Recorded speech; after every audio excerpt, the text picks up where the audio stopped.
nandyan si Boy.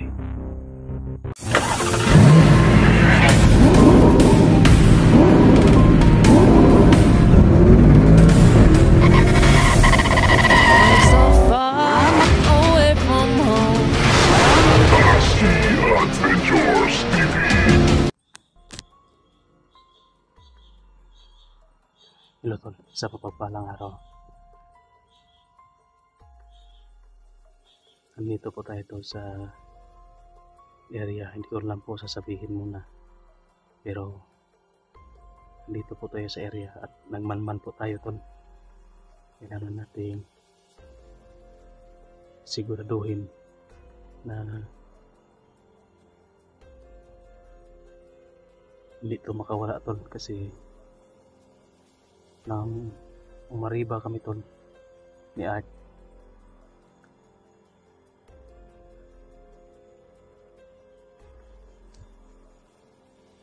Nang umariba kami ni Art tol,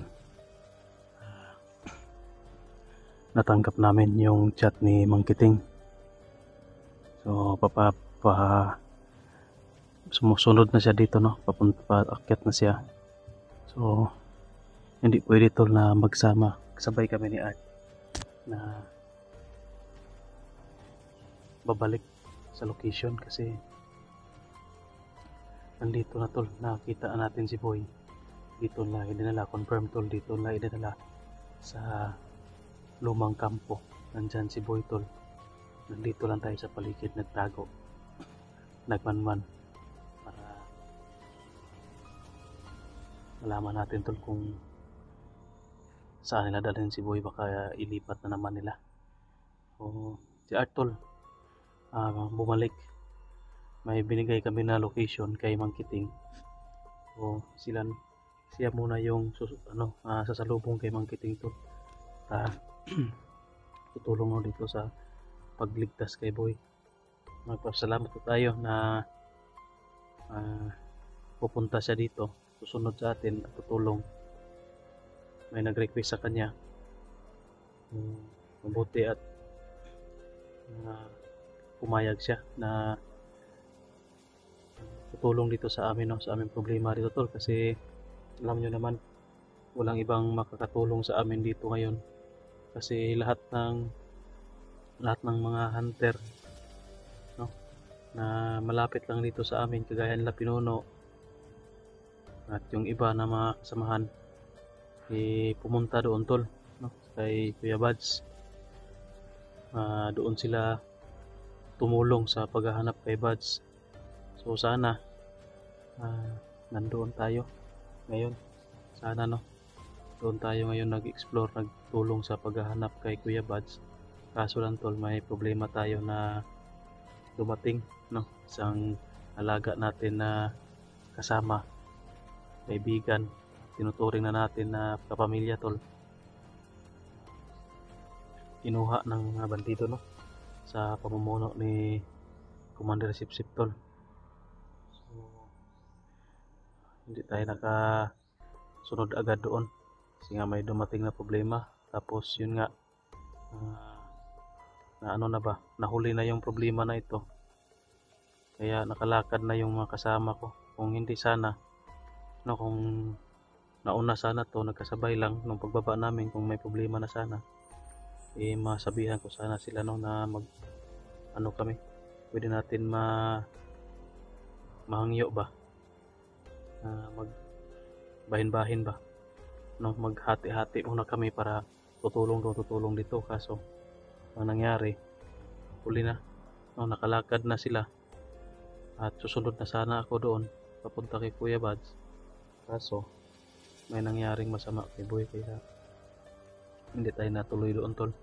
Mabuti nandyan si Art, no?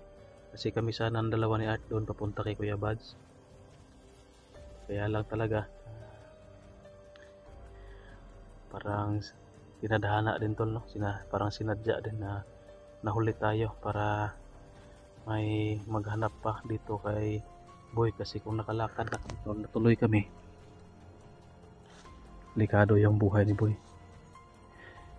Walang tutulong dito, walang maghahanap sa kanya kung hindi ko nakita yung sulat na mensahe na iwan, walang maghahanap kay Boy. Sigurado ako mapapahamak to. Kasi isang linggo lang yung nila tol, isang linggo lang yung palugit nila para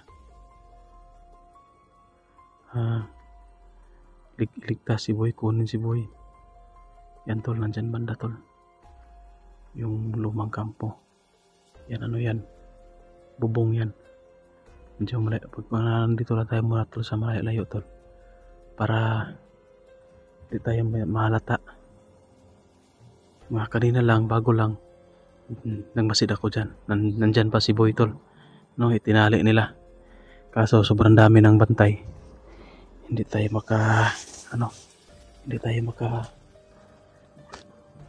pasok agad. Pinasundo ko muna ni Art si Mang Kiting, kasama si Mang Kiting, no, kasi hindi pa siguro niya kabisado ang area na ito. Iwan ko kung nakapasok na ba sa lugar na ito, kaya hindi pa siguro tol. So inabuti ko na si Art lang muna yung salubong doon. So sabi ko mag-ingat siya,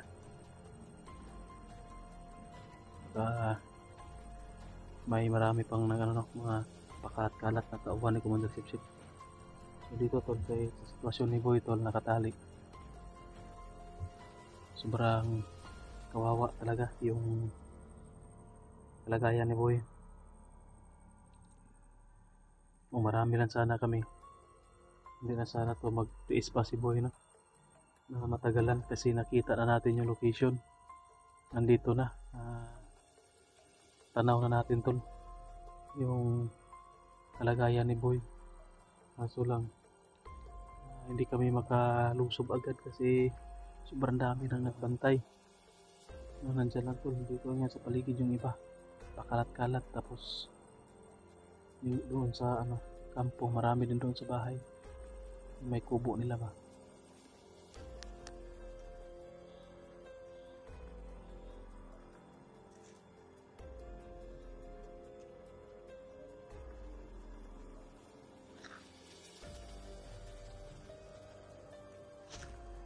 Parang may paparating sa ating location.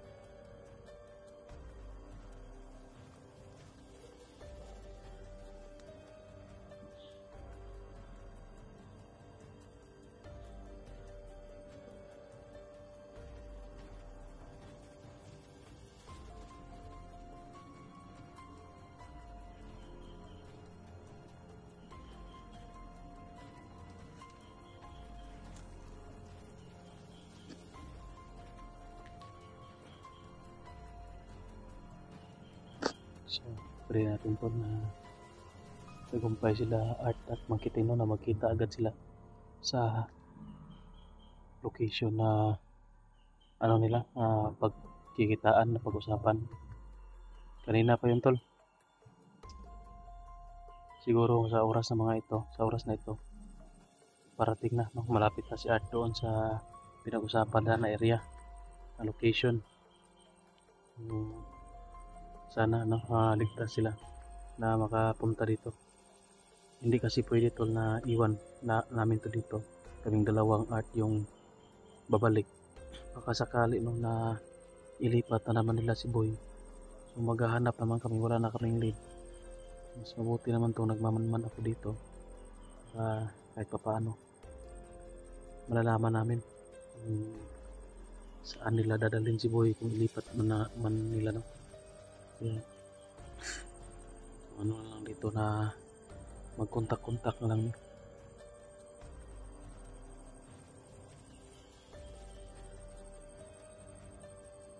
Kukontakin ko na lang sila kung saan banda, no, na kung nga sila, kung ano nang update sa kanila, kung pabalik na ba sila dito.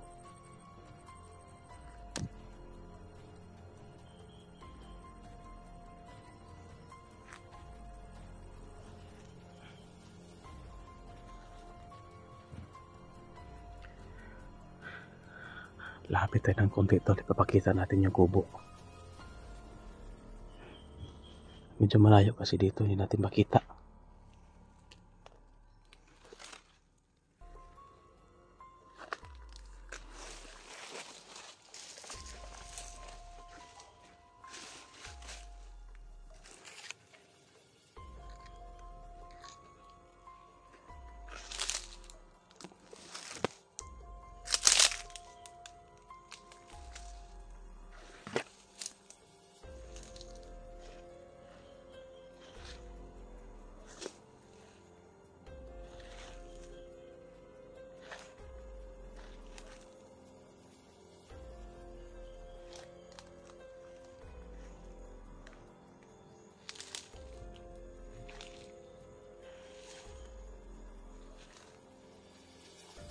Dito lang tayo, tol.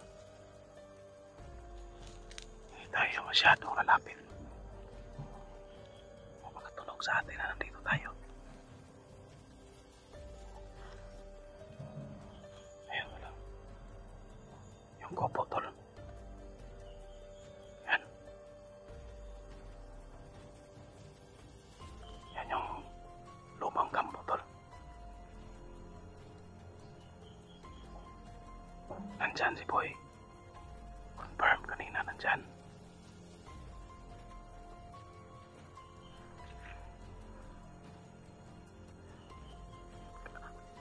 Ang gagawin ko lang dito, tol, kailangan ko lang maghintay sa mga kasamahan ko na makabalik para sabay-sabay naming lusubin yan. Pagpaplanuhan namin kung anong dapat namin gawin dyan para mailigtas namin si Boy.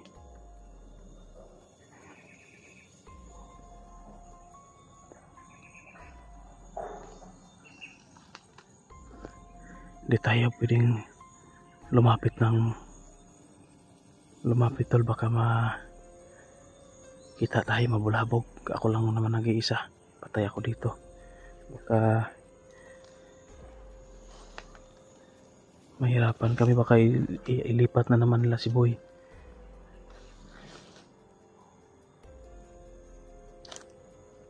Ayun ang mga boses nag-uusap, hindi masyadong marinig.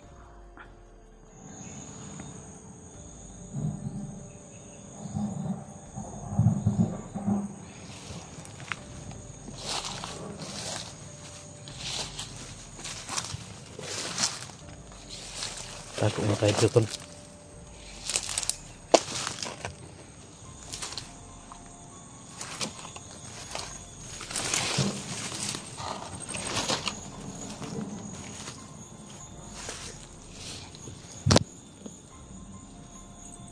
Kung marami lang sana tayong naghahanap dito kay Boy, lumusob dito,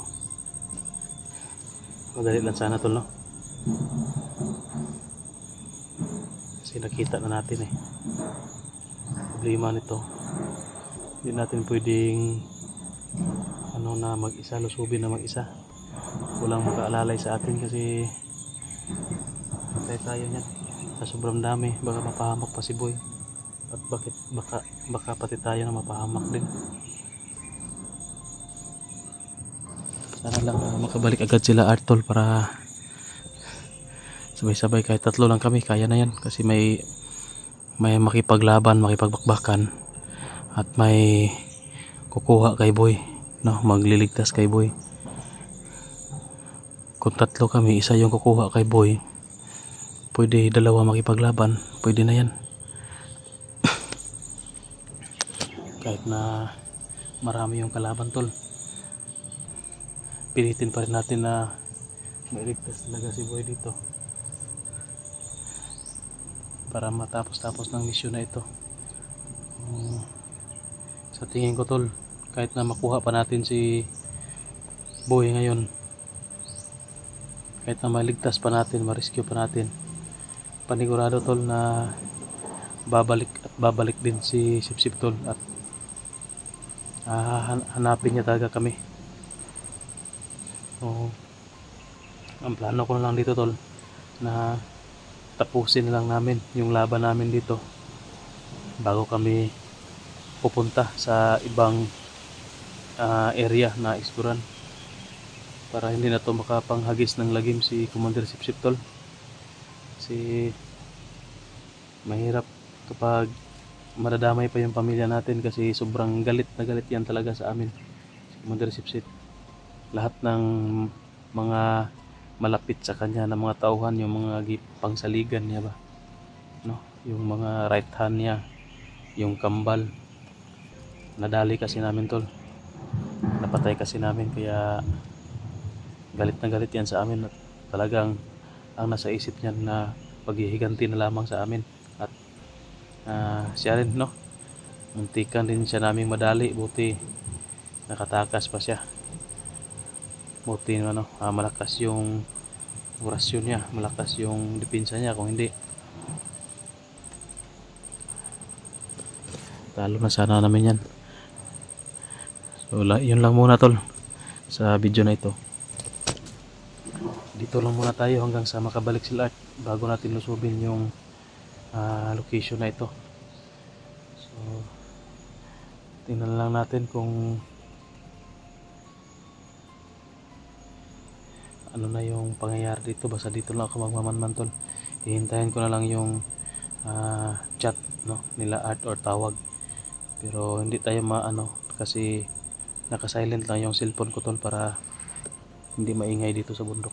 Baka may kalaban sa malapit lang tapos tutunog yung cellphone natin, delikado, mapapahamak tayo. Parang may mamalapit sa atin tol.